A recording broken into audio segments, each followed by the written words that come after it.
10년이 어려질 수 있는 주사. 첫 번째는 두 번째는 입니다. 10년 젊어지는 주사가 있다라는 내용들로 요즘 많이 화제가 되고 있더라고요.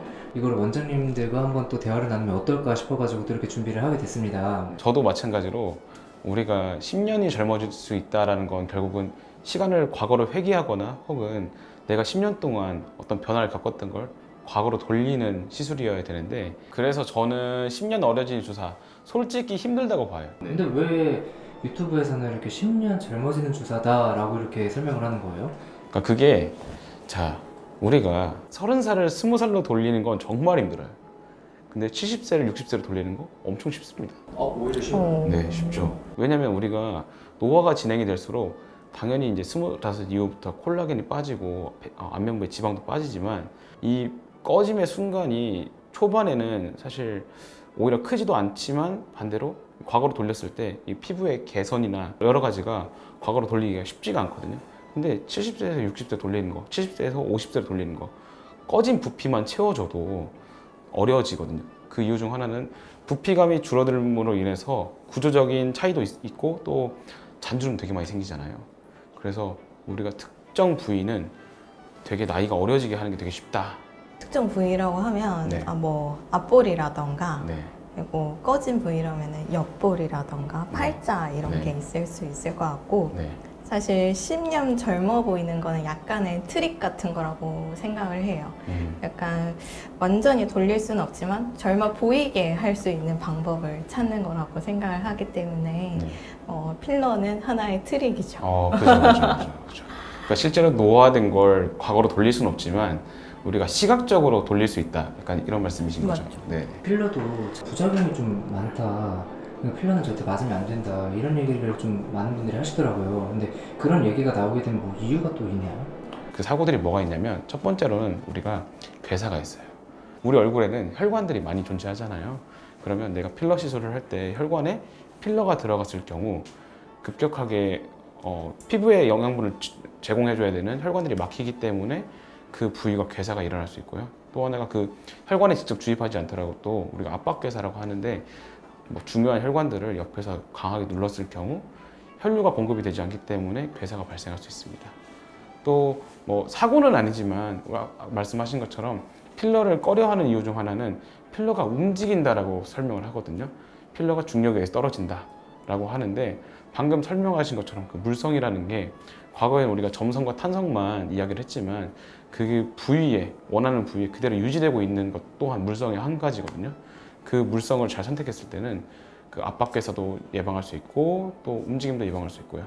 또 한 가지가 시술을 할 때 어떤 테크닉을 이용해서 어느 부위는 어떤 테크닉으로 시술을 하느냐에 따라서 그 부작용이나 괴사뿐만 아니라 부작용도 예방할 수 있습니다. 그 치명적인 부작용 외에도 일단 환자분이 마음에 안 드는 것도 부작용이라고 생각을 하는데, 만족도를 좀 개선하기 위해서 일단은 니즈를 좀 잘 파악해야 되고, 말씀하셨던 이런 치명적인 부작용들은 정말 잘 유의해야 되는 부분이라고 생각을 해요. 코 같은 부분이라던가 팔자 아니면 입술이라던가 이런 부분들은 생각보다 흔히 볼 수 있어요. 그러면 제일 중요한 건 빨리 가서 녹여라, 약을 먹어라, 주사를 맞아라, 그리고 경과를 잘 봐야 된다. 이런 게 제일 중요한 거라고 생각을 합니다. 혹시 주변에서 필러 부작용으로 인해서 좀 뭔가 좀 이슈가 있었던 그런 에피소드들이 있나요? 슬프지만 있습니다. 이거는 뭐 없다고 아예 말할 수는 없는 부분이라고 생각을 하고, 입술 괴사 있었던 환자분이 또 외래에 찾아왔던 분도 계셨는데, 그거 외에도 지연성 반응이라고 한참 뒤에 나타나는 알레르기성 반응이라고 있는데, 술을 너무 많이 먹고 피곤하고 이런 상태에서 내원하셨던 환자분들은 갑자기 필러 부분이 4, 5년 전에 맞았는데도 불구하고 알레르기 반응이 나타난다던가, 이런 반응이 나타나면 좀 즉각적인 진료와 치료가 필요합니다. 치료는 되는 거예요? 됩니다. 다 녹여요? 자, 방법이 여러 가지가 있는데요. 꼭 우리가 하는 미용뿐만 아니라 의학적으로도 항상 대증 치료와 원천 치료가 있거든요. 대증 치료는 알러지 반응을 떨어뜨리면 되는 거고, 적절한 약물을 사용한다든지 하는 방법도 있고, 원천적으로는 우리가 넣은 이물질이 반응을 일으키기 때문에 녹이면 됩니다. 그러면 몸 상태에 따라 옛날에 맞았는데 있는데 지금 면역 상태가 떨어지면 옛날에 필러가 반응해서 알러지 반응을 일으키는 거예요? 네. 그러면 다른 병원에서 필러 시술을 받았는데 그런 부작용으로 인해서 내원하셔가지고 그거를 치료하신 에피소드들도 좀 있으신 편이세요? 많죠. 근데 저는 오히려 우리가 이제 어찌됐든 나이가 있다 보니까 치료를 할 때 왜냐면 치료를 하다 보면 10년 전까지만 해도 괜찮은데 20년 전에 시술을 받으신 분들이 가끔씩 오시거든요. 여기서 발생한 문제점이 히알루론산 필러가 아니라 칼슘 필러가 있고 또 하나가 저는 한 분 계셨어요. 공업용 실리콘 같은 걸 넣으셔가지고 제가 전전병원이 성형외과이다 보니까 제거 수술을 받고 추가로 이제 시술을 하시는 분도 계시고요. 그러니까 그게 그 히알루론산 필러도 마찬가지지만 그 외에 시술을 받고 부작용을 겪으신 분도 생각보다 많고요. 아니 근데 피부에 공업용 실리콘 넣어도 되는 거예요? 안 되죠. 안 되는데 옛날에는 과거에는 실리 딱딱한 부위는 또 딱딱한 걸 넣어야 된다는 이런 이론이 있었던 시절이 있어요. 턱, 코, 이마 막 이런 부분에 넣긴 했는데 뭐 잘 유지하시는 분도 있긴 하지만 반응이 있으신 분들도 존재한다. 근데 이렇게 얘기 듣다 보니까 사실 필러는 좀 위험한 거 아닌가라는 생각이 들더라고요. 결국에는 이 필러 시술을 잘하는 의사한테 가서 받아야 되지 않을까라는 생각이 드는데 어떻게 필러를 잘하는 사람을 찾을 수 있는 건지 좀 그런 팁이나 노하우 뭐 그런 게 있을까요? 요즘은 시술 실력, 솔직히 우리 같이 일하시는 원장님들 실력 너무 좋으세요. 근데 원장들의 상담 능력도 되게 중요한 것 중 하나가 환자가 어떤 걸 얘기했을 때 내가 의학적으로나 혹은 경과가 안 좋으리라 예상이 되는 것들을 거절할 줄도 알아야 된다고 생각하거든요. 예를 들어서 팔자에 필러를 넣었다고 치면 제 기준으로 했을 때는 한 1cc 정도면 충분해요. 충분한데 제가 만약에 좀 더 꺼졌다고 생각해 보세요. 그러면 1.5cc를 시술을 해야 돼요. 그러면 우리가 결국은 필러를 2개를 개봉해야 되는데 이거를 1개로도 해결할 수 있는 방법이 있는데 아까 말한 것처럼 점탄성이 높은 제품을 소량만 넣어도 얘가 유지가 엄청 잘 돼요. 근데 내가 너무 마음이 여려가지고 환자분을 공감을 해서 환자분이 이거 좀 비용이 많이 나오지 않을까요? 1cc로 안 될까요? 라고 얘기했을 때 의사가 점탄성이 너무 높은 제품을 선택을 하면 결국은 이게 꺼지지 않고 유지는 잘 되겠지만 환자분이 이거 계속 만져줘요 라고 호소하시는 분들 많거든요. 그러니까 이걸 또 미리 설명을 하고 환자분을 설득할 줄도 알아야 된다. 그런 것도 참된 의사이지 않을까라는 생각도 하고 미리 설명하면 명의, 나중에 설명하면 핑계라고 설명을 하거든요. 상담도 우리가 시술 실력만큼이나 갈고 닦아야 되는 의학적 덕목이라고 생각합니다. 선생님이시다 보니까 teacher moment. 말씀하시는 거랑 맥락이 좀 비슷해요. 결국엔 환자랑 의사랑 좀 원하는 추구미가 비슷해야지 어느 정도 원하는 방향성으로 가는 것 같아요. 이게 제일 첫 번째지 않을까요? 그러면 궁금해요. 서로 얼굴을 봤을 때 집에 가고 싶어요. 왜냐면 10년이 어려 보이고 싶고 트릭이라고 얘기했지만 어디를 해야 그러면 좀 더 개선된 이미지를 가질 수 있는 아, 집에 가고 싶다 진짜. 솔직히 말해서 아까 설명드린 것처럼 팔자 입가를 본인 생각하시는데 생각보다 쉽지 않아요. 왜냐면 어찌됐든 저는 사람을 볼 때 얼굴을 보면서 대화를 하는 타입이다 보니 상대의 안면에 그 근육을 사용하는 걸 계속 보거든요. 이분은 많이 웃고 입을 되게 많이 써요. 네. 웃는 인상. 아니 저 이거 태어날 때부터 있었던 것 같아요. 그래서 제가 오늘 원래 생각했던 내용 중 하나가 팔자 필러와 입가 필러는 구분해야 된다. 그러니까 팔자주름과 입가주름은 달라요. 이 부위는 우리가 팔자는 한문으로 팔자잖아요. 이게 팔자인 거지 여기는 팔자주름이 아니에요. 여기는 입가주름이라고 보시는 게 맞거든요. 그러면 왜 구분을 해야 되냐면 이 귀족 부위, 팔자라고 하는 이 부위는 필러로 테크닉 중에서 우리 캐뉼라 테크닉이 있어요. 끝이 뭉툭한 캐뉼라 테크닉이 있고 바늘 테크닉이 있는데 이 팔자 부위는 실제로는 니들 볼루스 테크닉이 훨씬 더 효과적으로 볼루스라는 건 뭉쳐서 한 번에 뭉쳐서 하는 게 훨씬 이득이 있어요. 근데 입가는 바늘을 사용하면 되게 위험하기도 하고 자 입가에 필러 넣으면 움직여요. 필러가 안 움직이진 않아요. 설득을 해야죠. 환자분은 필러를 여기 입가에 맞으시면 안 됩니다라고 설득을 하고 하시고 싶다면 리프팅 이 정도면 뭐 초음파 리프팅을 하면서 입가에 우리가 PLA 필러라고 하잖아요. 콜라겐 부스터를 넣는 게 낫죠. 셀프 처방하자면 제가 봤을 땐 팔자는 약간 좀 필러 하면 좋고 입가는 레디어스 하는 거 되게 좋더라고요. 개인적으로 레디어스를 너무 좋아하고 그리고 이런 잔주름 같은 거는 써마지, 고주파, 쿨소닉 이런 거를 좀 해주면 훨씬 좋지 않을까 이렇게 셀프 처방을 해봅니다. 부끄럽네요. 그러면 이과 말고는 이제 다른 것은 없는 10년이 젊어지고 20대 고등학생으로 들어요. 어찌됐든 20대가 아니잖아요. 슬프게도. 그러면 우리가 피부를 재생해 줄 수 있는 스킨 부스터를 맞는 게 좋은데 여기는 또 레디어스 같은 콜라겐, 칼슘 부스터를 또 좋아하시지만 저는 개인적으로는 폴리뉴클레오타이드라고 하는 연어 성분, 연어의 RNA를 이용한 부스터를 되게 좋아해요. 또 하나가 저는 저가교 히알루론산 부스터를 되게 좋아합니다.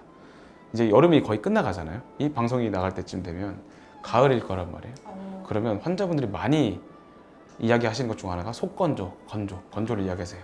그러면 저 같은 경우는 환자분들 설명드릴 때 속건조 깊은 층은 저가교 히알루론산 스킨 부스터인 리바이브나 바이리진 같은 저가교 히알루론산 부스터를 사용을 하고요.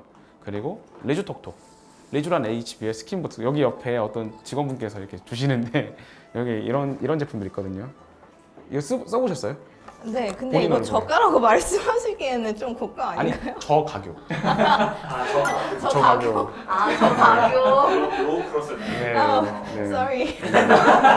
이 제품들을 겉에다가 시술을 하는 것도 되게 좋아요. 저는 개인적으로 환자분들이 이제 가격 걱정을 좀 하신다면 요거는 일반 히알루론산, 가교하지 않은 히알루론산 섞어서 겉에다 시술하는 걸 추천을 하고요.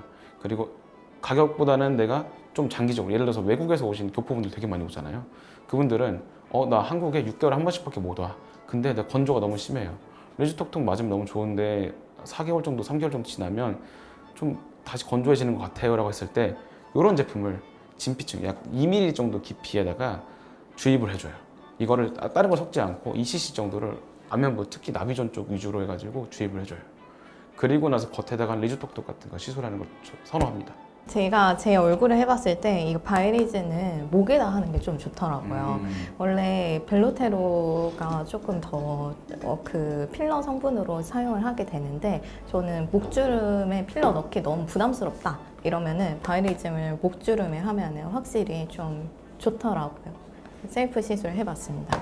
그리고 리바이브는 글리세롤이 들어가 있는 제품이에요. 그래서 6개월에서 12개월 간다고 얘기를 하는데 얘는 확실히 좀 얼굴이 좀 홍조가 있다던가 진짜 좀 장벽이 좀 무너지신 분들한테 사용을 하면은 확실히 좀 효과를 보시는 것 같아요.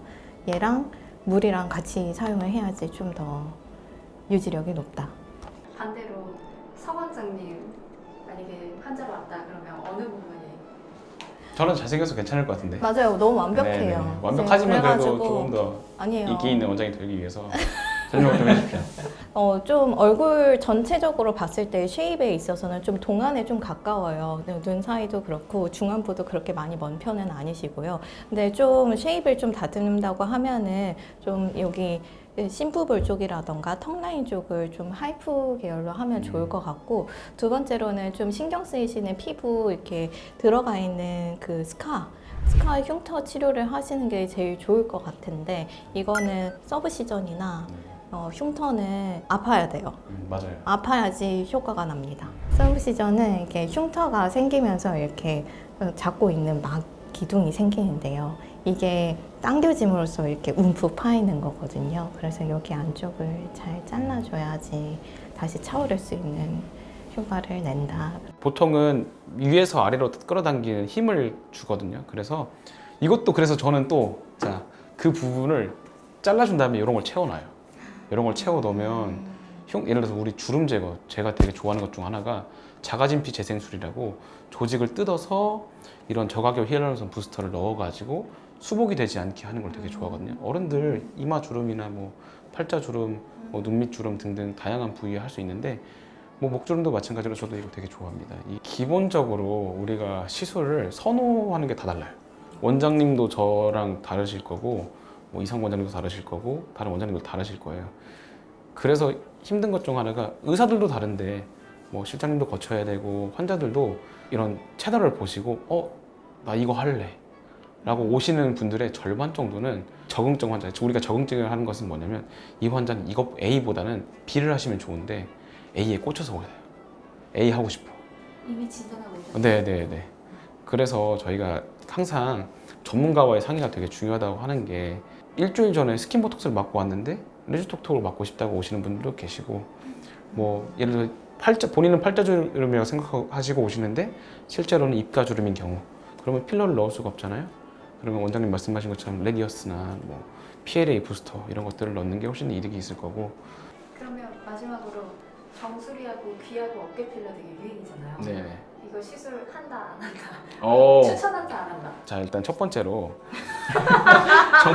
정수리랑 뒤통수 하면 예뻐져요. 본인은 만족하거든요. 하신 분들 있어요. 하신 분들 있고. 자, 하시고 싶잖아요. 네. 제가 항상 설명을 해요. 여기에 들어가면 우리가 필러가 1cc가 요만큼밖에 안 되거든요. 이거 넣으려면 보통 정수리나 뒤통수는 20에서 30cc 넣어야 되거든요. 그 돈이면 차라리 제가 환자분들 직접 처음 공개하는 건데 제 원장실에서 이렇게 설명을 합니다. 그 돈으로 리프팅을 받고 얼굴에 리즈톡톡을 받고 얼굴에 필러를 넣고 남은 돈으로 저기 모수 정식당 이런 데 가서 맛있는 거 드세요. 행복도가 훨씬 높아진다. 그 어깨 라인 필러 어떻게 생각하세요? 어깨는 운동이죠. 실제로 운동을 하고 계신가요? 아, 운동 열심히 하면 갈라져요.